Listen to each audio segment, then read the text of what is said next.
Hi, my name is Colin Graham, and I'm the animation director on Watch Dogs 2. Today we want to give you a look at our free-roaming demo and give you a more detailed look at the open world and the Bay Area. This video is recorded from an alpha build of Watch Dogs 2 running on PS4. In Watch Dogs 2, we've expanded our hacking tools to give the players more options. By tapping and releasing the L1 shoulder button, we can do a contextual quick hack on this person. If we want more hacking options, we simply hold the L1 button while focusing on our target. Now we can see that there's 4 contextual hacks available on this car. Using the L1 button in 2 different ways allows the players to have fast access to the most common hacks, but it also opens up additional contextual hacks. This gives the player more hacking options than before. We've also added a NetHack view to the hacking toolkit, which allows you to toggle a digital filter to see the world like a hacker. We can easily pick out hacking opportunities and also pick out strange digital signals and data anomalies that are of interest to us. The orange signal indicates that there's a person whose digital profile has interesting properties for us to investigate. So let's take a closer look. When we're exploring the world, NetHack is a very useful tool to help us identify people or items of interest. It's a really good idea when you explore the open world to use your NetHack and look around, because you never know what you'll find. We can hack into his phone and read his text messages to get a clue about what's happening. As a hacker, it's really easy for Marcus to get someone's personal information. This guy's text messages indicate that he's experiencing strange behavior happening on his phone. He seems to think that it happens every time he comes to this exact area. Let's see what our DedSec teammates think about these strange signals. That felt like a rock star pose. Found something weird. Sweet! Get a picture. No, I mean, my MC catcher detector is going off. We really need to find a better name for that. Why? That's the technical name. My Stingray sniffer tells me somebody's leeching data off of people's phones below. Looks like the data's going to Coop Tower. See? Weird. Weird indeed. Marcus has detected that there's an illegal Stingray Box deployed somewhere around Coit Tower. We now have access to a new DedSec operation, and we can track it with our DedSec app. You can do any operation you want in the order that you want, as long as you've discovered it and it's in your DedSec app. With the NetHack, we can see the Stingray Box is deployed all the way on the top of Coit Tower. But since the tower is closed, we're going to have to find another way to reach it. Hey, you still have a little on your nose. In Watch Dogs 2, Marcus has some custom-built toys to play with, so we can just deploy our quadcopter and fly it to the top. Coit Tower is an iconic landmark known for its great view. From here, you can see the whole city is accessible. You can visit landmarks like Sutro Tower, you can explore Golden Gate Park, or take a drive across the bridge to Marin. You can sail the bay on a sailboat, or you can visit Alcatraz, or maybe take a selfie with the sea lions on Pier 39. You can also travel across the Bay Bridge to Oakland, or take the freeway south to Silicon Valley. You can also take your time and explore San Francisco's diverse neighborhoods like Chinatown, Castro, or even the Tenderloin. With the drone, we can easily hack into the Stingray Box and track its source. This one is operated by Greystrom, who are illegally installing these boxes all across the city. The open world is full of opportunities like this DedSec operation. All you have to do is explore the environment using NetHack and the Profiler to find them all.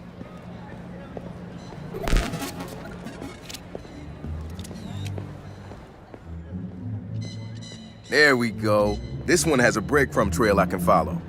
Nice. Where's it go? Looks like Greystrom set up a warehouse out by the piers. You wanna bet I can find some shady shit in there? Definitely some shady shit in there. We can open our smartphone and select the DedSec app to track this operation. We use the DedSec app to manage all of our activities in Watch Dogs. We can see the objectives on our map, and it's not very far, so we can drive there pretty quickly.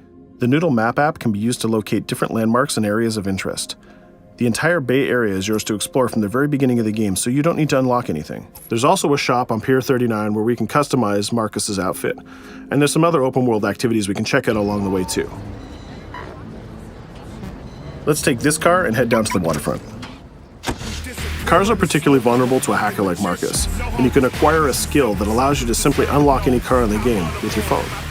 One of the biggest feedbacks we got from the fans after the first Watch Dogs game was about the driving. We've significantly improved the driving to make it more responsive and accessible to a wider number of players. Driving was reworked extensively with a team of experts from Ubisoft Reflections. This is a particularly important improvement because San Francisco is known for its steep hills and its tight winding streets. Of course, driving and hacking go hand in hand, and you can still hack steam pipes, traffic lights, and you can also hack individual vehicles. As you can see, it's much easier to drive through the city in Watch Dogs 2. Let's pull up here at iconic Pier 39 and take a quick look around.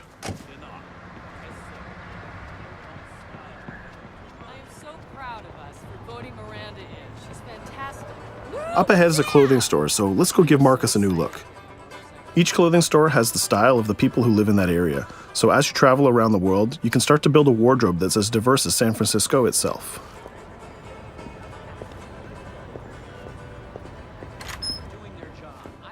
There are over 700 unique items of clothing that Marcus can purchase to wear, with over 1 billion possible combinations. We can go into the fitting room menu and browse a selection of items found in the store. Let's start by switching up Marcus's jacket. Each item of clothing in the shop is handcrafted to fit Marcus's overall look. You can mix and match any pieces of clothing you want. You can change your hat, glasses, face mask, bag, shirt, pants, and shoes. There's some nice normcore hoodies in here, but I think we should go with the shirt with the giant skull on it. Let's take a look at what we got for shoes. Since people who come to Pier 39 are often tourists, we have styles of shoes that they would buy.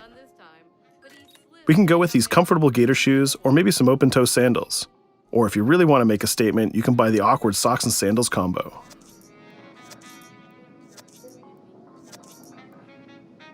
In the end though, I think we should go with Stars and Stripes Chucks. We could really stay here all day trying on clothes, and each store has a wide variety of clothing options so you can really make Marcus look the way you want. From biker leather to hip-hop, from pinstripe suits to tie-dye tank tops, you can really craft the look that's unique to you. In Watch Dogs 2, you manage your activities from your smartphone. There's an app shop, a media player, the DedSec app, and a research app that allows you to develop new skills. Let's take a look in the app shop to find the Scout X app. San Francisco is full of iconic landmarks, so as you explore the world, you'll find new Scout X objectives in the app. Once we've installed it, we can find nearby landmarks and go check them out. When you visit San Francisco, there's so many great landmarks to visit.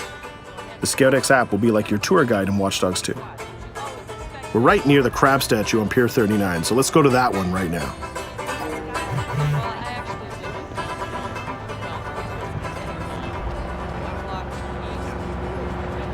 These tourists have the right idea.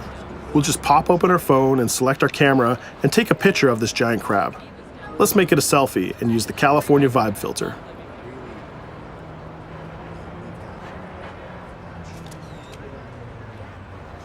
What's that? Uploading the photos to the Scout X app will give you more followers, and you'll need those followers to progress through the game.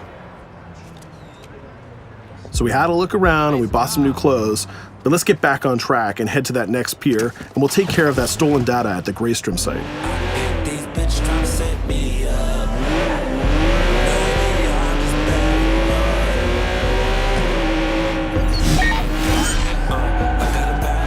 We can see the objective marker in our minimap, and it's also displayed in orange at the end of the pier. Let's park our car past the scissor lift and go scout the place on foot. Operations in Watch Dogs 2 are almost always a free approach, so you can go after the objective from any direction. Let's start by getting into cover and scouting our enemies and see if we can spot the objective. From there we can make a plan of attack.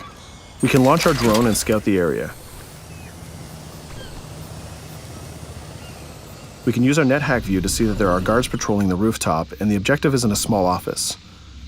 There are also some civilian workers that might notice us, so we need to avoid them too. In the NetHack view, we can see that the door is electronically locked, but it can be bypassed by a junction box on the lower level. The connection is shown in a red line. Unfortunately, that box is protected by an armed guard and an attack dog. So we'll probably have trouble if we try to sneak past the dog in person, but luckily Marcus has another toy, which is the RC jumper. This little guy is small and much harder for enemies to detect. The RC jumper is another DedSec gadget that gives Marcus a different way to approach obstacles in the layout. The RC jumper has this cool little robotic arm that's been hacked into the body. This allows him to physically interact with objects and allows Marcus to stay safely hidden. Now the junction box is unlocked and we can open the door upstairs. We can hack that scissor lift that we passed on the way in and reach the rooftop.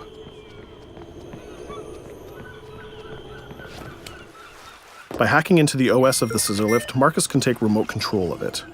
Not only can you raise it up and down, but you can actually drive it around anywhere you want in the world. This level of control gives players total freedom when dreaming up an approach to a mission. Our first challenge is to get past the guard in front of us. So let's hack into the security camera and see how he might be vulnerable.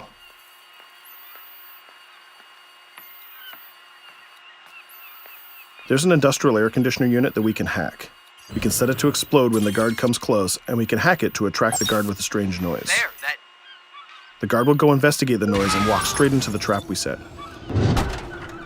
Shit. Does anyone know first aid?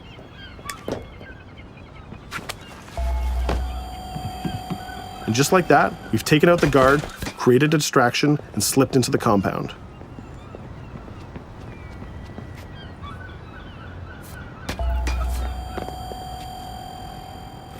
A more direct way to neutralize a guard is to use the non-lethal stun gun. Marcus has an array of non-lethal tools and techniques, and you can complete the entire game without actually killing a single enemy. Since we already unlocked this door with our RC jumper, we can just quick hack it to open it. Now we're in the room, we just need to install one of our custom DedSec boxes into this Bloom terminal, and we've completed our final objective. All that's left to do now is escape undetected. Each operation we undertake will give us more followers. And more followers will allow you to take on even bigger operations. So let's get off this pier and explore a little bit more.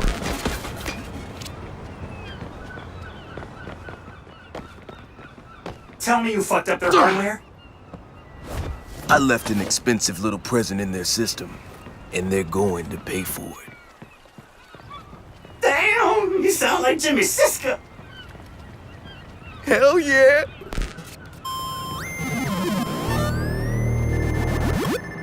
Up ahead, we'll notice there's another player hanging about. He's easy to spot because of the purple icon and the gamer tag over his head. In Watch Dogs, your game session can be seamlessly merged, and you will often encounter other players exploring the world just like you. This guy looks really friendly. We have an opportunity to join up and form a co-op party, so let's send him an invite.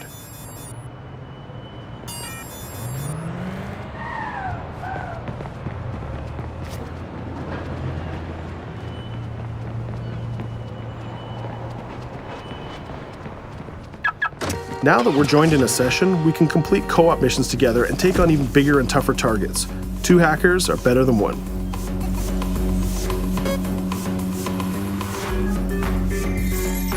We're gonna head across the bay to Prescott, which is in North Oakland, to infiltrate a gang lair. We can get there by driving across the Bay Bridge together.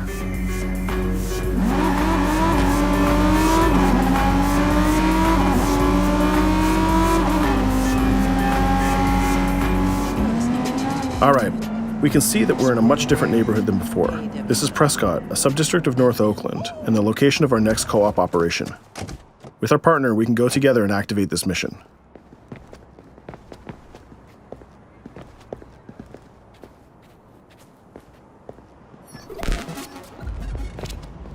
Marcus, we have operations popping up everywhere. Some of them are 2 hacker jobs. Where you need me? Sending you the coordinates. And Marcus, it works both ways. When you need help, fire off a call and we'll send someone your way for the assist. This area is a free approach, so we can tackle it any style we want. Since we're now 2 hackers working together, we'll cover our partner from the sky and help him out with some well-timed hacks. We can distract this guard by hacking his phone, and our friend will take him down very stealthily. We'll continue to scout the area and find more lookouts, like this gang member on the rooftop. You can automatically tag them, and once they're tagged, both players can see them. Our partner is going to sneak up on the rooftop and take out this guard, and we can help him with some well-timed hacks. If we use a contextual hack on this transformer box, we can attract the guard. Our partner has an easy shot with his stun gun from that distance.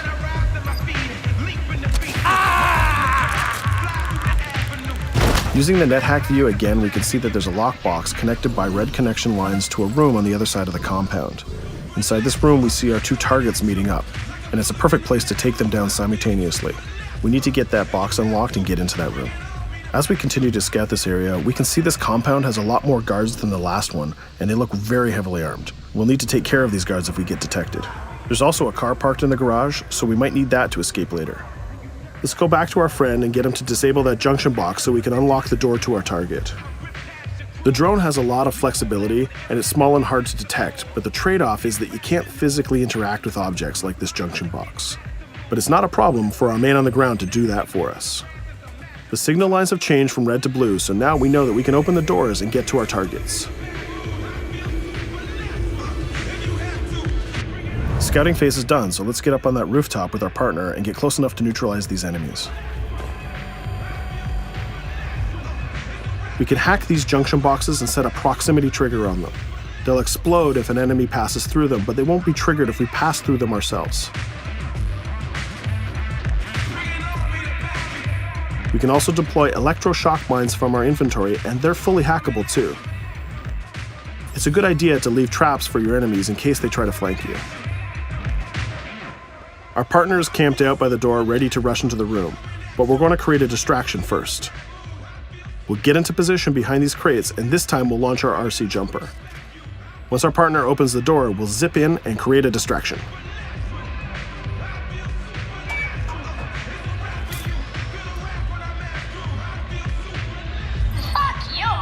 Our jumper has another feature too. It can launch foul-mouthed taunts and make people angry. Now's our chance. The gang leaders are distracted, so let's rush the room. This guy was pretty tough, but getting a thunderball to the face will ruin his day. Now we have a cell phone and all the evidence that we need. We just need to plan a way out of here. We can switch back to our quadcopter, which is hovering where we left it, and take a look at what's going on from the sky. We can see one of the guards is rushing up the stairs to help his boss, but our partner has that door covered with his DedSec rifle. There's another guard on the ground level who's alerted to our gunfire, so let's use a contextual hack on him. We've changed his profile to make a rival gang think that he's a police informant. The rival gang will come to this compound and take care of him for us. Things are heating up, so we're gonna have to improvise a little bit. We can hack the car in the garage and reverse it away from the enemies so we can use it for our getaway. The rival gang just arrived and they've engaged in a gang war with the remaining guards. These guys aren't messing about, they're armed with grenades and body armor. We'll take some higher ground and use our DedSec 3D printed assault rifle to take them on. They're here somewhere. Find them. Hey, we lost us. Akko, we better leave it. There's still one guard left, so we can hack his headset, which leaves him vulnerable to a takedown.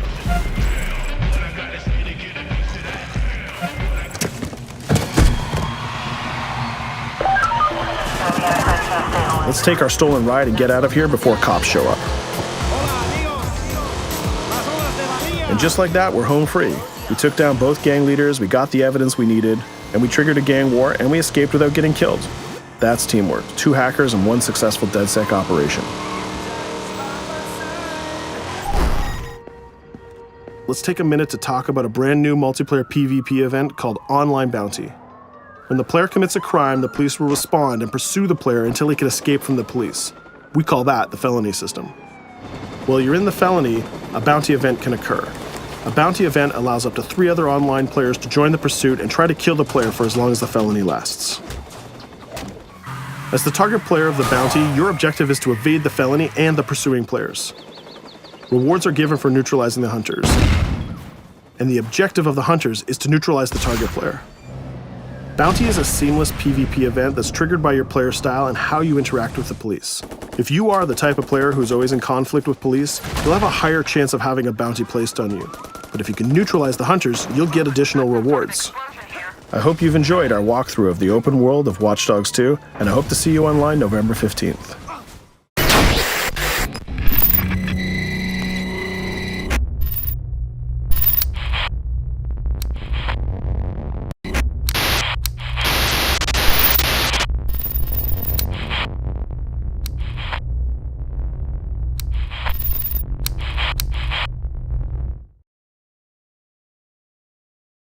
For the players.